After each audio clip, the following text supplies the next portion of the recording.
TV from Last Weekend. This is the second episode on a Monday, and we are back with another topic on cybersecurity, blockchain, and all the investments and all the trends around it. We have four speakers. Two speakers are here. Other two speakers are joining us shortly as I speak. They're already here. So we have one new speaker from Mumbai, and I'm very interested to talk to her because she works for the police force and she's got a lot to share about the security and everything. So as we know, every other day we read news related to cybersecurity threats like ransomware, phishing, or IoT-based attacks. However, 2020, obviously this year is unique in many ways, comes to a whole new level of cybersecurity threats that businesses need to be aware of. So today we're going to talk about the insights, the trends, and the investments around cybersecurity startups, what kind of money is getting flowing into these startups, what are the challenges, and what are the opportunities lies for the startups as well. So my name is Sonny Mohanty. I'm the regional director of Latok, and I'm based in Singapore. I host VCTV every day. VCTV is a platform where we connect investors with founders and startups with the very idea of making some collaborations, making some connections, networking, because we don't see each other anymore. We're not traveling out of the countries. So much restrictions. So that's the whole idea about VCTV. Okay, today I have three speakers. Gary must be joining soon because we were on another episode just half an hour ago. So Deepika Singh joins us from Mumbai for the very first time. Hi, Deepika. Welcome to BCTV. How are you today? All good, all good. Great, Deepika. So because obviously you're new to the episode, can you please start your introduction, a short introduction, then we go for the speakers. Sure. So good evening, everybody. I'm joining you from Mumbai. And as telling the introduction, I'm basically working with the cyber force for the state of Maharashtra. And here we have an entire crowd of 120 million plus population. And with the advent of the digital technologies that have come into picture, especially with the COVID situations where everybody's increasingly interacting with a lot of digital services, the number of crimes also are increasing. And with the unemployment rate, at least in India, rising with respect to the job losses, people also tend to adhere to a lot of these cybercrime method technologies where they try to defraud people in many manners, be it ransomware, be it adware, be it phishing or wishing. So that is what I'm here to discuss about with my co-panelists. And with an area such as the blockchain to be taken as an example, which with all the novelty that it comes with, it also comes with a lot of mystery surrounding in the security part of the same. So I'd really like to shed some light on the same. Thank you. Thank you, Deepika. I'm very excited because I have to share a little story because I've got two phones and my other phone, I was suddenly getting some calls like from somebody who had a very Indian accent and was telling me how I need to transfer money to him. And he represented from a bank that I bank here in Singapore. And so it was a very interesting story. After I heard you, I could just relate myself, getting my another phone. I'm on my another phone. It was a WhatsApp call as well and asking me to transfer money. Okay, great. Thank you, Deepika, for that. Shrikant, welcome back on VCTV. How are you today? Good, Sunny. Elated to be part of the panel. I'm sorry I ran a bit late. Incidentally, I was in a cybersecurity kind of case today, so I'll share my insights in this particular case, as and when we speak. Yeah, please introduce yourself to the newer speakers that we have and the audience that we have. Dr. Shrikant Pathasarathi. I'm not new to VCTV. I'm a chartered accountant, chartered management accountant from UK, PhD, and a lawyer. And anything startups interest me. I work with family offices. Here to speak about various. All right, Shrikant. I mean, yes, you are a regular speaker in Asia and US panels, and welcome back to VCTV Asia. Last but not least, Irina, welcome back. Happy Monday. I mean, how was your weekend? What happened? What happened over the weekend? Thank you. The same, preparing for ARA. We're basically at the ranch getting ready for our in-person gathering. So it's a lot of work, but it's a lot of fun. A lot of people are flying in, so it will be fun. It will be camping and RVs, so it's coming up beautifully. That's what consumed my weekend, But Irina Litchfield, pleasure to be here. I'm founder of Blockchain Cube. It's a consulting firm. We do blockchain integration. And I'm president of Lumeria. Lumeria is where capital meets innovation, and we work with growth stage companies, democratizing opportunities for people all over the world. Thank you, Rena. And I love the fact that you're back to being like not virtual in the sense you are back to where you've been before. I like the color coordination as well. I had to add. Thank you so much. And welcome back to VCTV. Great. We are set with introductions. So today's topic is very interesting considering you're somebody from the police force as well. So tell me, Deepika, I'm going to start with you first. Okay, I'm going to start with you first. What are the top cybersecurity threats? And what have you seen in this year from your experience? Oh, okay. So, of course, I like to sift it through my head because there are so many trending things that are happening. On the top of my head, I would first go in for the UPI fraud. Since you gave me a real-time example, I have many such examples wherein people used phishing and wishing as a modus and went on to defraud people of hundreds and thousands of monies and dollars. What happens out here is basically people impersonating someone else and trying to confuse you while communicating. So that is number one. Second would be a DDoS attack, or let's say particularly masquerading a website or any digital service and giving in a feel that you are connecting to a secured player. That would be the second one. Third, and which is one of the most disturbing ones which I've come across, is basically cases related to child pornography. And basically teenagers who are just onto the digital world, who are just coming on to, let's say, Instagram or Snapchat, who've just newly been introduced, perpetrators contacting them and then compromising on their identity. So these are the few ones. Fourth would, of course, be money mules is one trend which I've seen.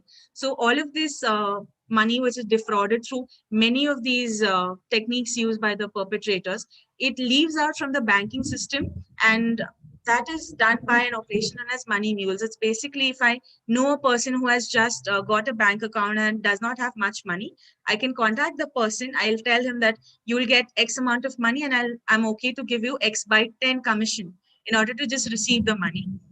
They go to the bank, withdraw the money, and it's out of the banking system. So it's very difficult to retrieve through that as well. And fifth, of course, is avatars, or let's say fake profiles and bot networks coming up that are basically spreading dissemination, and they are basically spreading fake news. So these are the different types, although they are very dissimilar to each other, but they are all classified as the cybercrime the trends that are happening currently in the market. Yeah. So what are you doing in a part of the cyber? Cyber? Yes. Yeah. So my area of expertise lies in the domain of open source intelligence, or OSINT as we abbreviate it. It's basically cyber is not only related to your private data. It also is what you put online, what you put on your Facebook profile, on your Twitter wall, and basically what information I can get about you by gauging those information. For example, if I go through your LinkedIn profile, if I go through your Facebook or Instagram, I can judge your mood that what's happening. Certain perpetrators desperately go and check the profiles of where people have checked into or where are they out of their houses.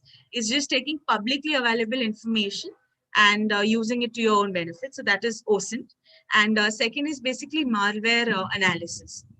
It is with respect to a lot of these malwares which are kept in your system. How do they work? What is the procedural techniques involved in the execution of the malware? How they steal your data? In which manner are they so silent that, for example, Sony systems did not know that they had the malware sitting. D-Track was the name of the malware for 4.5 years, despite having the best robust technology systems in place. So these two are my special areas of expertise. And third, and the most important one, is basically designing the advisory part, wherein making people aware about what is currently the trends that are going on. That was the first question which you asked, because people do not know what story might lead to them falling to a crime. people end up booking like reservations at particular restaurants and they getting defrauded. Maybe sometimes people apply for a refund and they get defrauded.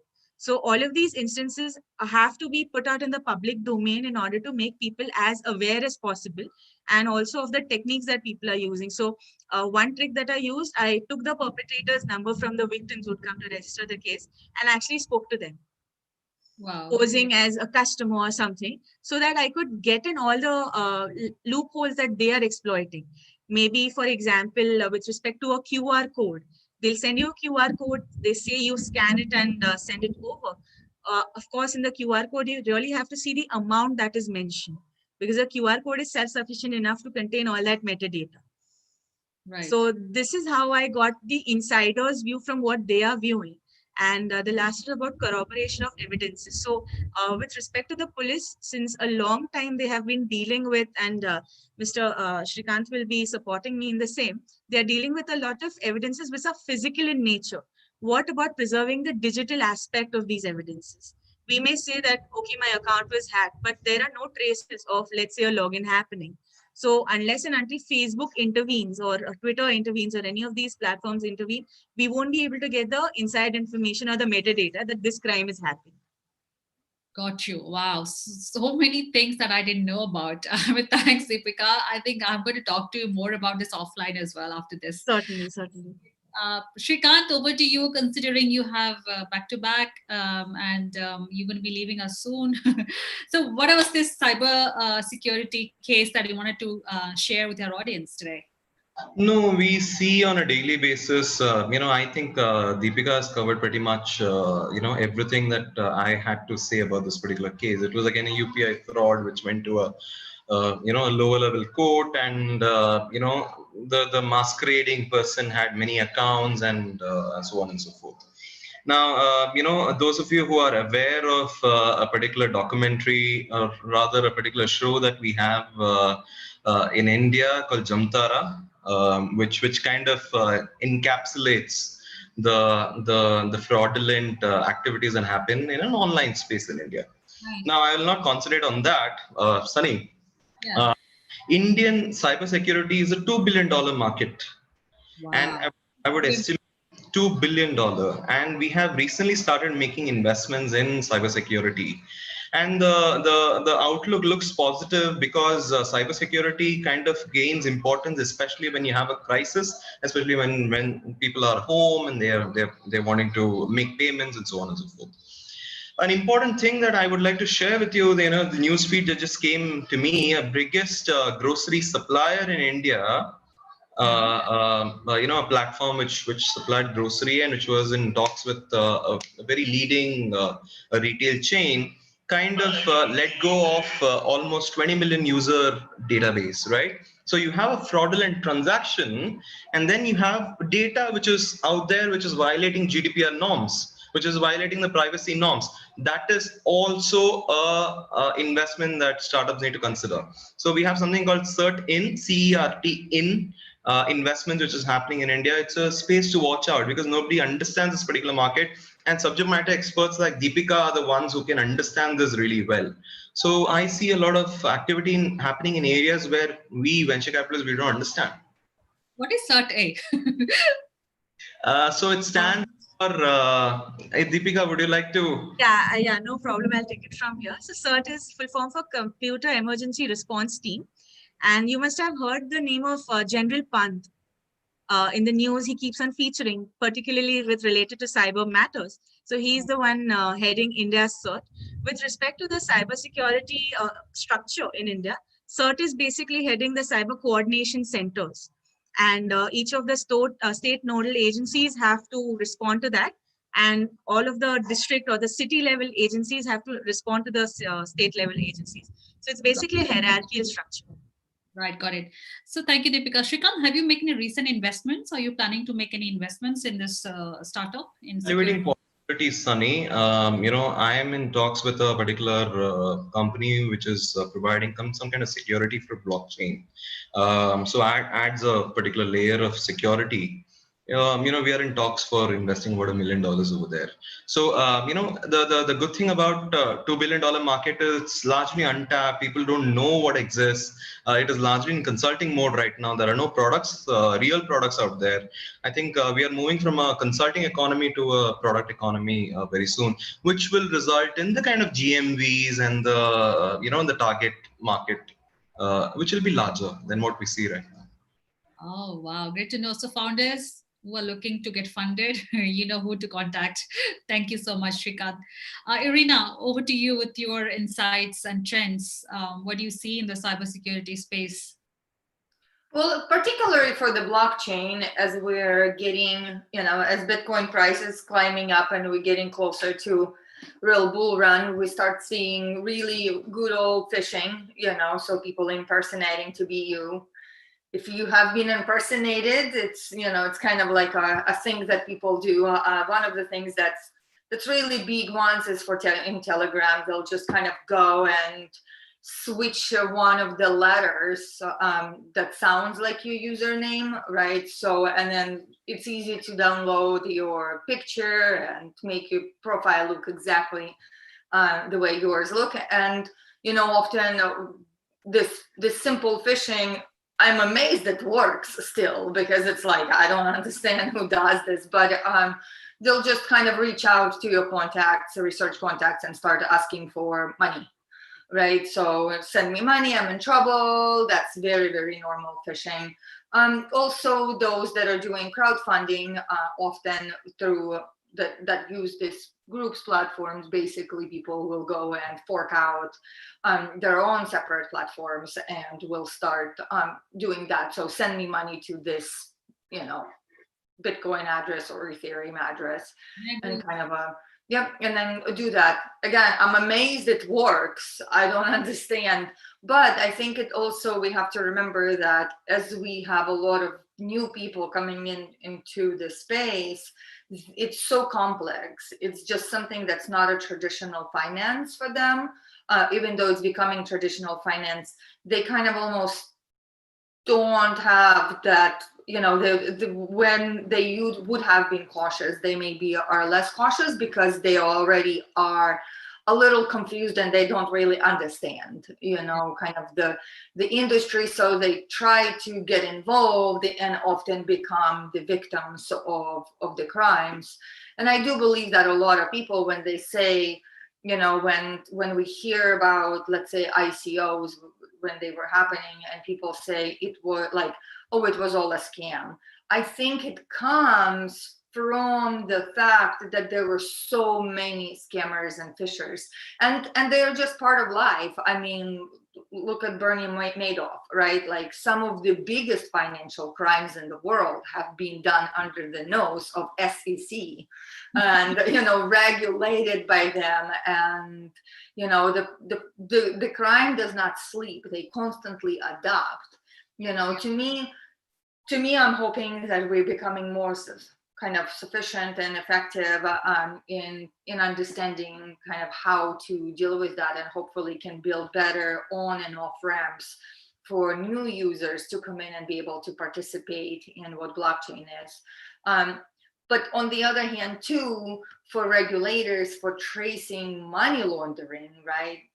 Bitcoin and cryptocurrency is just such a great way to trace, trace and seize. And we all heard the news, the $1 billion that got seized. I mean, it's opening up a lot of interesting, relevant questions for a lot of people, right? Questioning kind of what is your security, but it also shows you that they don't have to go after the person. It can be just seized on itself, right? And you can trace it down. So that aspect of one single source of truth, kind of in money tracing and where it's transferred, I think is what's attracting a lot of governments standing up cryptocurrency, right? Because you can then see, you can in the code trace exactly where every user spent their money, what they received, how they spent it, and really be able to build those protocols, because the privacy the privacy is non-existent in those. And so I don't know. I think we do see a lot of a big push for totally private cryptocurrency, but I do think that will be pretty targeted because it's a bear bond, right? So, and bear bonds have a lot of restrictions in them, and so I think that will be interesting, and I do think that it will be used a lot for crime. So, I think we'll see a big pushback, but. That's what we're seeing. That's what is happening in the crypto space, at least when we start seeing growth cycle, we see a lot of, the first, like I said, the first sign is people start stealing your, identity and impersonating themselves. I get to speak to such people every day. People just give me their hash ID, the transaction ID. We have transferred 100 Bitcoins, this and that. You have the opportunity to win this, share your that, your ID and stuff. And well, all I that's insane. So far, I am not, like when I'm targeted and impersonated, it hasn't caused the damage. So I'm glad. And it's interesting what the community does too, because there's basically friends will see that somebody impersonating and they will go and track them right into like the loop to figure out what they're doing and flip it. And also once they figure out that account being compromised and they're found, they usually stop, right? Because it stops the phishing, and then the person makes the public announcement saying that, hey, do not send me any money under any circumstances unless unless there's like certain verifications are done, and like no matter what, I will not ask you to send me money, and that's just it. So I think that fishers are just fishing, but it's interesting too, because it's that dynamic, right? Like the crime pushes the boundary, and then we have to come in and we have to kind of build in the system that prevent them from doing it, and we get a little step ahead, and then they push the boundary forward too. So I do think that it's forever. It's always going to be a thing to where the criminals will find a way to hack, to break, and then we'll be building out of that. So I'm not saying it's a good thing. I'm just saying that it's part of life, and I think it's good that we're discussing it because it's very important. I think that people used to think of like cybercrime something that is not gonna touch me. Like I'm, right? Like, oh well, somebody did, but like it doesn't touch me. But cybercrime also means something like your identity is being sold, right? Like it might not financially damage you directly, but indirectly damages you anyway. As soon as your information is being sold on the black market, it is a damage, right? For you, for your privacy, for everything you are. Like Deepaka said, some people watch social media and then thieves will go into homes and try to rob, so full transparency, I always have people at my home even when I travel, so do not be coming. And in Texas we have guns, so just saying for you fishers and thieves, stay away from homes in Texas at least. Thank you, Rina. Deepika, I'm going to come back to you regarding those, is this a child pornography? How, because obviously, because of the lockdown and everything, the children are all in at home. Like they are using Zoom. I mean, they constantly on internet.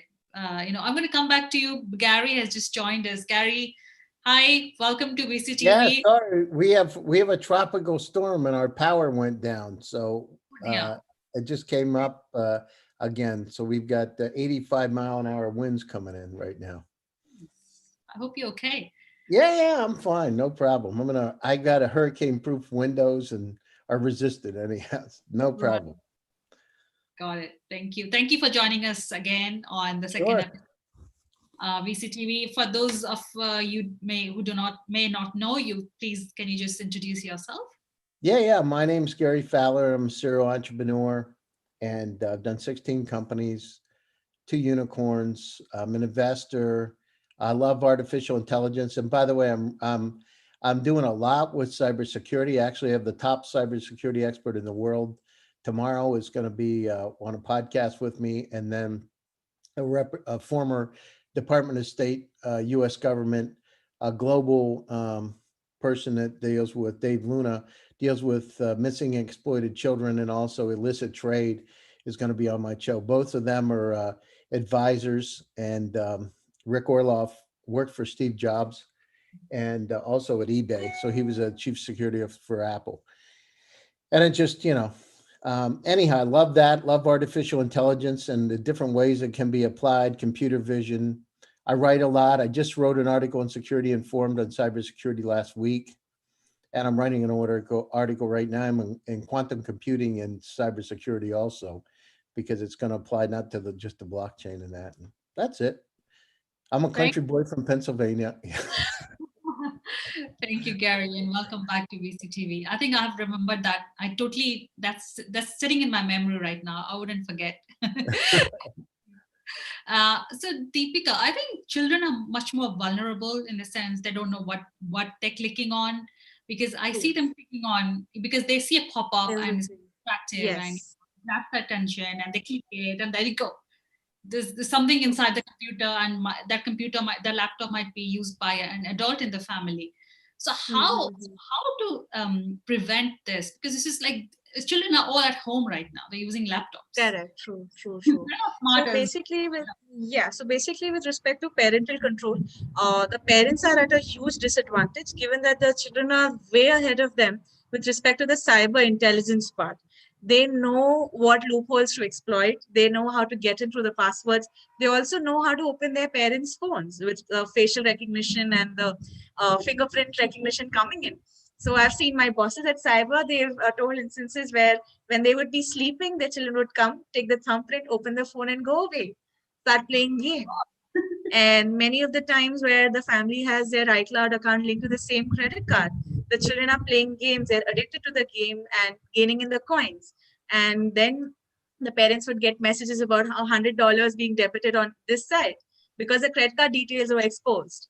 So this is where I think with the children growing really active online and their peers also coming into the picture, it is very important to educate them first. However, here the basic conflict comes that the children don't want to learn from their parents. So it is very important to make them aware about what if they don't follow this. This is the thing that might happen. So I think that is the foremost initiative which could be taken by either the parent or the schools, in fact. So that really has to be inculcated in the syllabus of teaching students. They are very great digitally, but on the security point of view, they are lacking on many points because for them, they are innocent. They do not know what bad is existing outside in the world. They just want to have a good time with their friends, post pictures online or send snaps to their friends. So they do not know what is happening at the back end and who is viewing their data. So without actually scaring them much, it is very important to educate them of these newer practices that are being followed. Over to you, Sonny. Yeah, of course. That's a big challenge, I would say, because you can't be constantly around them, but Certainly, they are certainly. on the phones and on the laptops during the situation. So If Deepika, if you could just allow me, I'd like to give in two recent examples of these are the cases that I have personally investigated. First one was a mass case where 25 teenage girls were involved and the perpetrator contacted them through Instagram by sending them a morphed picture of one of the girls. They start with the first one, sent her a morphed picture, blackmailed her to give her account credentials, got into her account and did the same with the other friends as well. And that's where he extorted 700 like non-public photographs or semi-nude photographs out of 25 girls. And when he was nabbed, he was so pathologically immune to any of the interrogation that was done that he did not even consider that this is wrong. And many of this time, this data is actually, so Irina was mentioning about the dark web investigation that are happening or the dark web data that is being sold. So that is why this kind of data is taken from unsuspecting victims and sold on the dark web. Second would be with respect to the revenge porn happening. That is one of the newer things that is arising in a lot of these schools, where Okay. if two friends fight, maybe over a boy or something, they try to get into. So if we like, we both are best friends and we have just trusted each other to share our passwords, and if something I do that miffs you off or vice versa, it is very easy to compromise on somebody's identity. As Irina again mentioned about the identity theft, that it is very easy to masquerade as a person by just tweaking one name. So my spelling is DWPIKA, but someone can go as DIPIKA, put in my picture and contact my loved ones that, okay, I need this many dollars in my account by tomorrow. So that also is a rising concern, especially for children, that they should be made aware of whom to share their personal data with. With respect to friends, sometimes when tiffs happen, this is the rising trend where friends will try to morph your picture. Then with respect to AI, as Gary was mentioning, the newer technologies that have come, it is very easy to put a picture, and I'm not saying this to scare this, these things are actually persisting and have a huge traffic towards these services. Upload a picture of a fully clothed person, the AI will remove the clothes and put the deep nude, that's known as a deep nude, and that can be circulated anywhere. And with respect to the technology advancement happening, it's getting more and more accurate.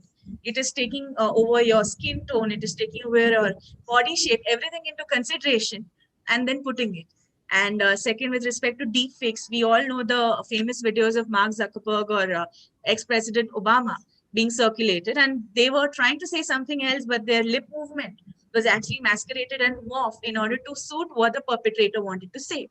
So when I introduced this concept to my senior at Cyber, they said that, oh gosh, what if tomorrow the commissioner of police has such a security event, and his videos which are circulated online can be morphed into something, or giving some instruction that let's all police force be assembling at this particular area. Some fake news can be spread by morphing such official people. So these are the trends currently that are going on and really need to be curbed. Yeah, I mean, this is scary to the point we thought like artificial intelligence is always like to our benefit. I like to Yes. know from Gary as well, but this is like kind of scary as well. So that's what, wherever I'm mentioning these examples, it's because until I came into the force, until I started helping people and I started seeing that these are the trends happening, I used to think that why are the police not doing anything with respect to the rising crimes? But these stories, the techniques are changing every hour, if I may not say, and that is why it is very difficult to keep abreast without the cooperation of the public, Right. unless they are made aware. So I'm very sure that each of us is fairly well read.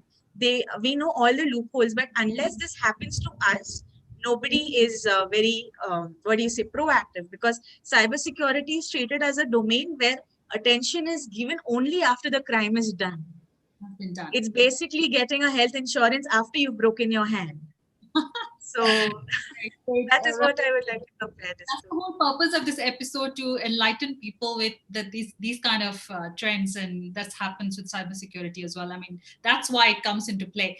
Gary, you shared two articles, very interesting. I didn't open them, but it says something: insights fighting illicit trade and AI and everything. So I just could see those keywords. Would you like to share something? Yeah, no, I mean the deal. I'm writing a lot about it, and I'm very, we talked earlier about quantum computing, and so I'm writing a series of articles where I say that cybersecurity prevention just isn't going to happen because quantum computers are going to be able to break anything, right? And um, so actually, my article that I'm publishing tomorrow is about that, and what. So we really have three levels of cybersecurity. I wrote an article with the former chief security officer at Apple probably 2 years ago about this. And so it's using artificial intelligence to forecast where the break is going to be and stop it before it happens. So that's where we are today. But then if we look at quantum computers, which can be 100 million times faster than a conventional computer, we've got challenges all over the place. Because if I want to crack into the grid of any one country at any one time, and I've got AI and quantum computers I've got the ability to do incredible kinds of things, right? So they're always the good and the bad. So if we look at where the future is, from my perspective, we've got to figure out how we can use those quantum computers, at least in the interim, to be able to protect and serve. And then, how do we adjust to this evolving world where cybersecurity, in a sense, doesn't exist, right? Because it can be broken at any second, any millisecond. So we've got to really adjust our thinking. Let's look at the futures. And of course, we've got challenges today I'm working with some groups from the Department of State on missing and exploited children using computer vision. It's one of the projects. My company, IREX, which is a top AI company for security, is working on that, and also illicit trade. But and again, I'm looking at, and I'm the CEO of that company, by the way. Right. So, but it's looking at not only the holes we need to plug today, and Deepika, I almost started speaking Russian, Irina. Private Gavarit, I almost said. I don't know what's wrong with me today. Anyhow, but there are challenges. By the way, I have two of the top cybersecurity experts in the world. They're going to be on my podcast tomorrow. So Rick Orloff and Dave Luna, literally in the world, global security experts. And we're going to talk about these exact topics, because I think it's, to dive in deep, the concern I have, of course, the blockchain can help. AI and blockchain can help to make it better. And my article on blockchain and quantum computers is going to talk about that. But I think that these are some immediate issues that we can look at. But the key is, 3 to 5 years from now, how do we adapt to these challenges? Because everything is coming together. Think about it. All this data, all these cybersecurity issues, and now we're concerned about attacks. But imagine when, attacks can happen at any second, anywhere, and they're successful because it can go through any kind of encryption and resolve it. It's just, that's what the future is we're going to be in this interesting world where things are open and closed at the same time. It's a paradox, right? It's a beautiful, interesting paradox. And I just, I love it. So in the interim, we can do things with my two articles in Security Informed. I just wrote about how to be able to deal with illicit trade. Think about the missing and exploited children. People say about facial recognition, it's not good. But let me tell you, if you got kids coming through an airport and I've got my facial recognition technology focused on them, it can actually go down through and find them, tap a database. Imagine and what I want to do now is I want to upload all as a service, right? All the missing exploited kids into the system to be able to help find them, because they're there. Imagine tying in, getting agreement from different groups, from retailers, from airports, to be able to find those kids. And, there was 45 just uncovered in Ohio, another 25 recently, was it last week, were found and uncovered by Homeland Security and the FBI. So imagine, there's a lot of problems with, sex trade and stealing kids. And I believe we have a technology to solve it. We got to get over some of the humps. There's one thing about the bad stuff about racial profiling. There's another one about saving kids' lives. It's disgusting. We need to be able to solve it. So we're actually going to come back. I'm working on it right now with my team. And I have one of the top gurus from Harvard University, who's working with the Department of Homeland Security, is working with us. And I'm thinking, this is like, again, I'm a country boy, right? I don't know. I'm not a big college graduate. I mean, I went to school and university, but I was a poor country boy in a state school. I didn't go to Harvard or Yale or Princeton or Miggy Mo, I did spend a little time at MGU, but anyhow, what we got to do is we've got to go out and solve the basic problems. You got facial recognition. You got kids that are being exploited. Imagine if we got a cooperation with Walmart and Target in the US, Tesco in Europe. I don't know who the biggest food retailers are in Singapore, but get those agreement to be able to allow this kind of software to run so we can find these kids. You know, in the States, they put the kids' pictures on milk boxes, right? On milk cartons. Well, imagine if we can really find them, right? Yeah. And an alert. Here in Singapore, kids don't get lost here in Singapore. Too small to get lost. Sorry, I Yeah, had to well, you know, and that's great, but there's so many other countries where there's problem. They're getting stolen and they're putting in this illegal trade. I didn't realize how big it is till I talked to that, you know, to the researcher out of Harvard. And it's just something that if we can solve it, why not do it? So we're looking at coming up with a program to be able to help, to be able to solve that thing. And of course, you know, there's a good side, Sonny, and a bad side to the facial recognition stuff. People were talking about racial profiling. I put toggle switches in so we could switch it off. Let's go down through and understand. Let's use this for the good thing, right? Yeah, Let's try to solve some problems. I agree. I see more benefits for the facial recognition technology and AI itself. But yeah, good to have those points shared with our audience. Reena, just quickly want to ask, I see a lot of potential in this space when it comes to startups, because a lot of challenges, there are a lot of challenges. Still, we have a lot of issues in this space. So how can startups use this as to their benefit? Has anybody cracked it 100% in giving a solution end to end?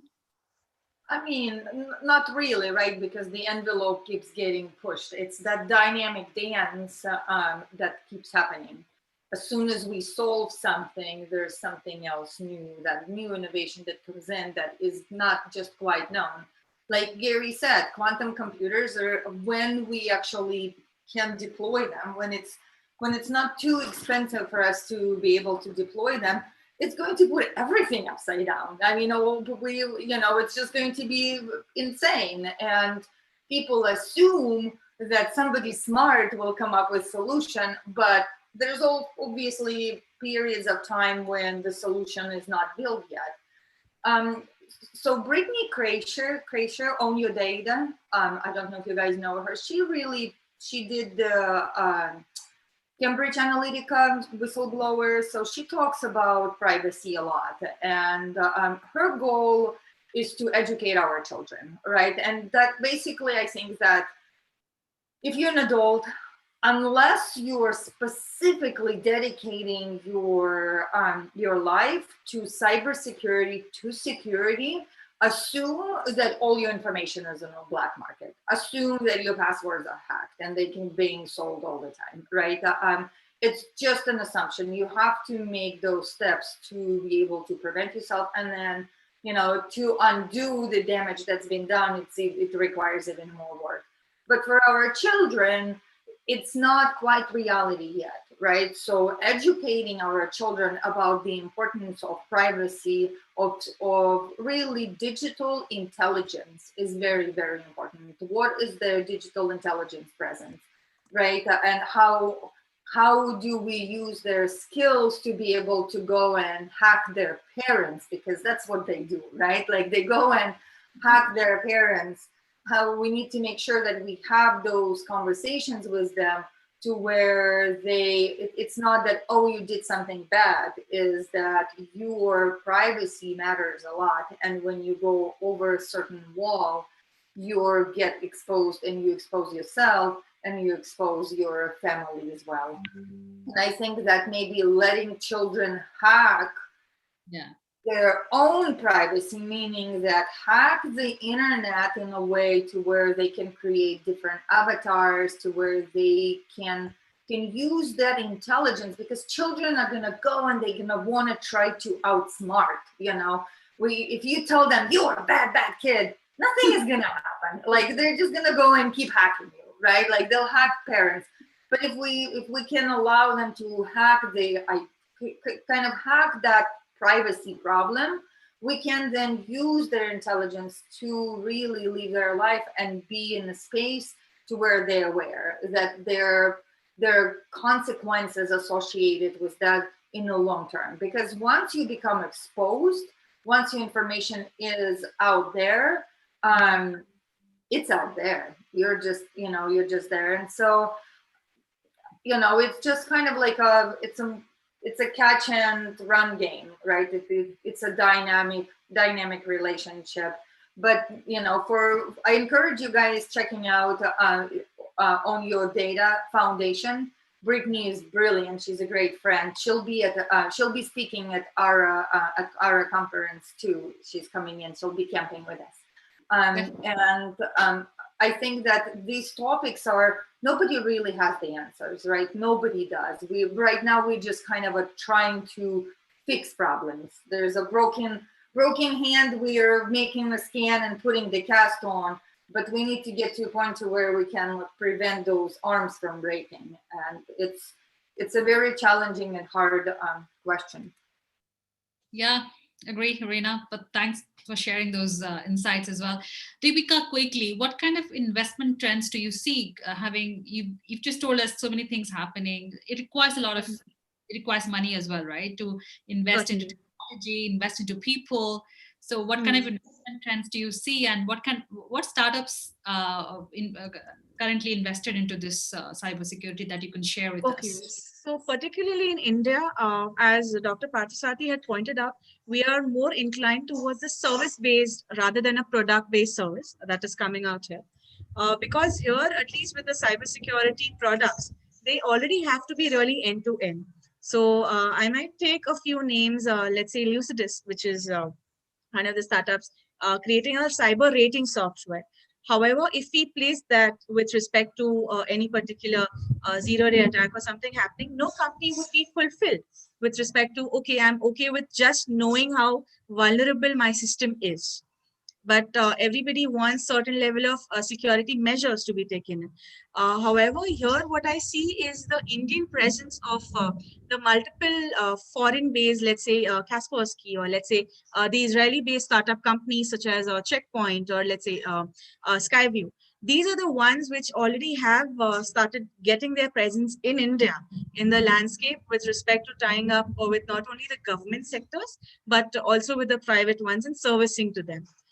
It's secondly, with respect to an in-base cybersecurity team, there are a lot of training startups that have come into the picture, because right now it's not only just a boarding pass to get with respect to a CET certificate or any of these particular certifications in order to just get you in that, okay, I know this subject, but to specialize into the further aspects, you really need to have, let's say, a penetration testing personnel, or let's say a data security expert, an OSINT expert, an intelligent expert, or maybe these are the various fields that are regularly emerging. So these are the trends which I see, and also with respect to people approaching us as a government agency, that we really want you to try some of our products and services. So this is the general landscape that I certainly see. However, the next big thing, according to me, would definitely be any self-driven or self-intelligent automated service. Because as Gary was mentioning, it is very easy to put in all these nodes, communicate the data effectively in order to have the end result you want to.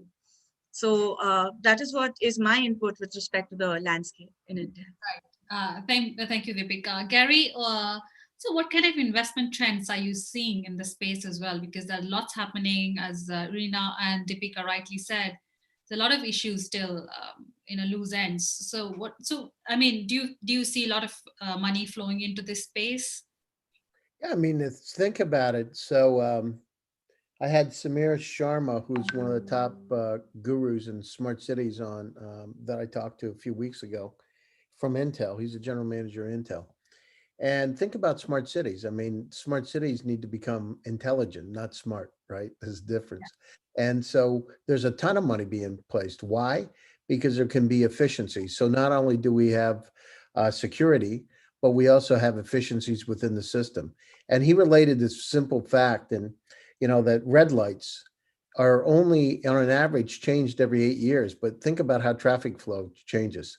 But only 8 years, every 8 years are they adjusted. So think of how efficient it is in the city with all the construction being done, accidents, all kinds of things, but yet they're not real time updated.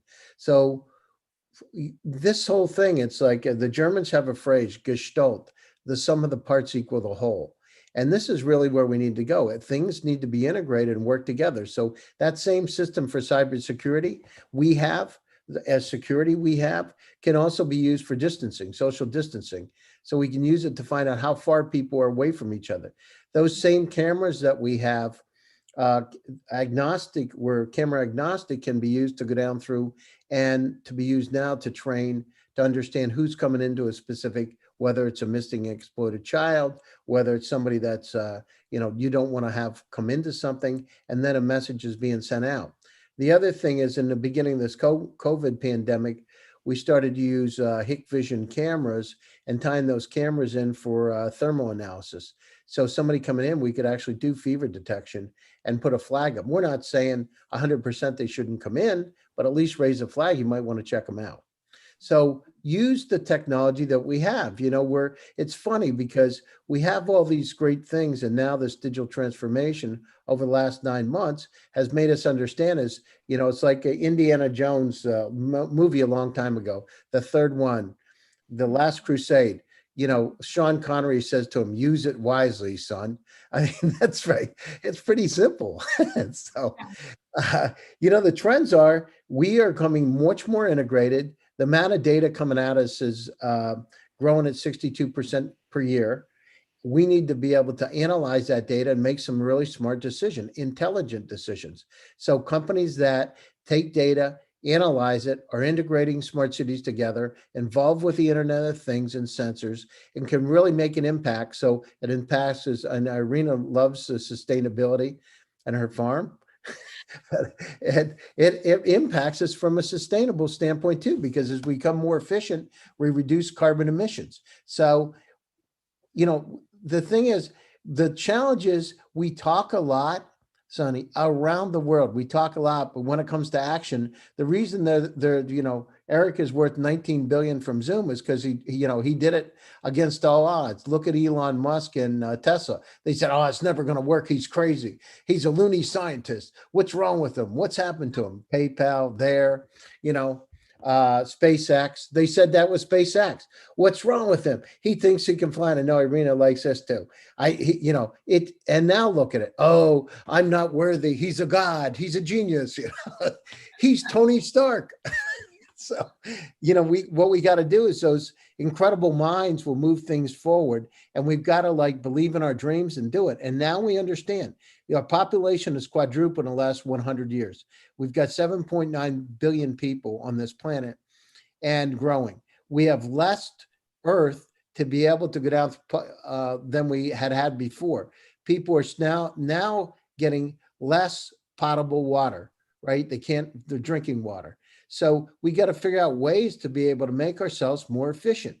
AI, artificial intelligence, is one of those ways. And now, combined with quantum computing, it's very, very interesting how life is going to change. Think about it. And, we talk about, I talked to Christopher Altman, one of the NASA astronauts. He said, there's 6 billion Earth-like planets in the Milky Way galaxy now. This just happened. He just told me this a month ago. He said, and there are 200 trillion estimated galaxies within the universe.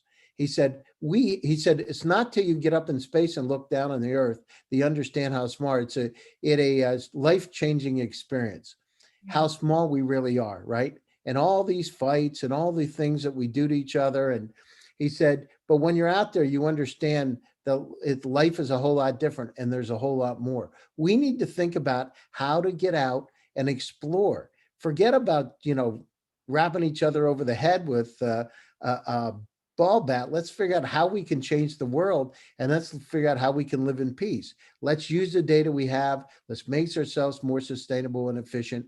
And those companies that focus on data, understanding that data, are going to win. They're going to hit the jackpot. Do it now. Thank you so much, Gary. It's about the data. Sonny, if it's okay, sorry to interrupt you. I just like to add to Gary's pointers.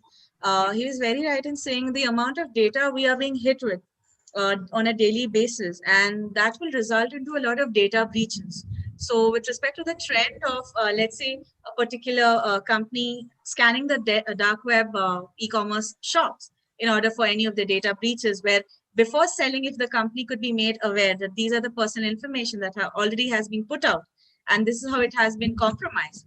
So that would go a long way in securing both the companies, irrespective of any domain that they are in, because it's very important, especially. So UK is done really well with respect to the GDPR. Now in India also, we are getting the personal protection bills as well, where the user's privacy would be considered the utmost important. So it is very important that the companies adhere to these guidelines and not fall prey to any penalties, Right. just because they did not secure one loophole in their structure. Thank you. Great point added, Deepika, just conscious of the time. Irina, closing remarks and advice to startups in the space who are looking to raise funds. Thank you. Well, for the startups that are, for crypto companies, for financial technology who are looking to make sure that they have preventative cybersecurity, I highly recommend SK2 Tech. It's somebody that I know. I interviewed this person. He's brilliant in cybersecurity. So his name is Vincent Romney. And also, if you are looking to kind of invest in cybersecurity companies, he has really good access to those companies as well. So, but my advice is, if you're just if you get a notification on Facebook or any platforms that is asking you to, send money to somewhere, don't do it, and then just don't, okay? Like, just don't. Even if you're having feelings, if somebody tells you that, send me money and I'll do this for you, also just don't, okay? It doesn't matter how good it looks, do not do it. Just don't go for it. Yeah. Make sure that before you invest money in a company, make sure you know that you're talking to somebody from the company, right? And that applies to the crowdfunding, ICO, funding groups. Get hold of a manager. Make sure you talk to a couple of people. Make sure it's the person.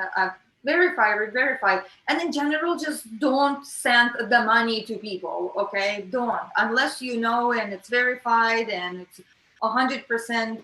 Be frugal with that, don't be the fool that wants to, don't send the money to the whatever African prince that, going to send you all their gold. I mean, it just seems obvious, but come on, just don't do it. Don't, so that's my closing remarks. Let's start with simple things. And another thing too, assume your passwords are hacked, assume everything is hacked. If you're using the same password for everything, know that it is exposed. So just kind of leave with the assumption for that. And if you do want to start gaining back your cybersecurity, then, go check out On Your Data Foundation. It's an open platform. It's a great way for you to kind of start gaining back a little bit of your freedom, if that matters to you. Some people just don't care. Yeah. Thank you, Irina, for those closing remarks. Really awesome. Deepika, what's your closing remarks and feedback? Because you were speaking at a show for the first time, so we'd like to know your thoughts. Okay, so first, thank you all for having me over here. And secondly, with respect to educating people, that is one of the trends that everybody needs to take it on their own, irrespective of a commercial basis or a non-commercial basis. Everybody needs to be aware of these trends that are going. Secondly, be the master of your own data. So as Irina has mentioned, multiple instances of where these privacy situations might occur. It is very important that you know where your data goes. So be very data conscious is the word I would like to say with respect to sharing anything, and be smart and always question every move, irrespective of the person, whatever they may be giving to you as a service or something. Question everything, keep your eyes open, see all those URLs, read some advisories which a lot of the banks or companies issue. Many a times we just take that flyer and keep it away. Nobody actually reads it. But and when the crime happens is when our attention goes. So just be cyber safe than being cyber sorry. That's all I would like to say. Thank you. And your feedback about VCTV, please. Sorry? So what's your take about the VCTV format? That's very great, because it's very important to get in people, at least during this pandemic time, and educate them about different issues. And the fact that we are coming from such diverse backgrounds, be it Dr. Parthasati, Mr. Gary, Irina, yourself and me. with respect to the inputs that we are giving in here, it is very important to take in all these particular spectrum data and put it together as a whole. So it's like a crash course with respect to gaining information in cybersecurity, but the curriculum is based on our real life experiences, which we've gained through decades and years of experience. Thank you, So Deepika. really a great job. We have this every day. So US time, Asia I'll be timing. joining for my second one as well, 2 weeks from now. So really excited for the same. Thank you. Excited to have you back. Thank you, Deepika. Gary, closing remarks and VCTV feedback, please. Yeah, sure. I mean, this is so this. I am very happy on one side of it that this digital transformation has happened, because we were reluctant, and the ability to go virtual and to be able to democratize opportunities from around the world. I mean, we've really leveled the playing field, and so I applaud La Token for doing that. And at the same time, these are challenging times, and there's so many great opportunities out there. As humanity, the good thing, we've always responded to change. And now the change, I just did a presentation to some of the wealthiest folks in Eastern Europe about 2 weeks ago. It was called Digital Transformation, Do or Die. And I mean, they're companies that were saying, I don't know what to do. And these are huge companies. I said, well, it's very simple. I've said, you need to start thinking about virtual. Do you use Zoom? I started with basics, and you would be surprised how many aren't doing it. And so we need to actually step up. And the startups that are out there that let's look at the future, listen to La Token, go out and purvey all these different presentations that are done, understand what the direction of the market is, then you can forecast where you need to be as a company. You know that there's a lot of data. You know that cybersecurity is an issue. There's a lot of not good people, both in the private and public sector, trying to get into our information, whether it's on the dark. And I had it happen, by the way. I had my stuff in the dark web. I had to hire a security consultant, went out and scrubbed a lot of my stuff. But it is a challenge. And the more data we have online, the more challenges we're going to have, right? So it's a no-brainer. Guess what? You're online, you've got IoT, now we got to be more secure. So let's go out, look at those opportunities, do it now. Don't wait. Artificial intelligence is interesting and needs to happen. Semi-supervised, unsupervised. Quantum computers are coming in quickly. When they come, it's like a tsunami. It's going to change everything. Understand it. Forecast it, apply, and just do it. As our company is, GSD, Get Shit Done Venture Studios, it's about doing it, not talking about it. So great. Thank you, Gary. Thank you, Reena. Thank you, Deepika. Founders and startups who are looking to raise funds, get some advice, mentoring, you can reach out to Reena, Gary, and Deepika directly, or from our website, www.latoken.com/profiles, where they are getting featured. All you have to do, just contact us and we connect them with you. Thank you so much. And investors who like to network with like-minded investors and speakers, feel free to reach out to us as well. Having said that, that's the end of the show. Thank you so much. Stay healthy, stay connected, and I hope to see you back and speak to you soon on another panel on another topic. Thank you so much.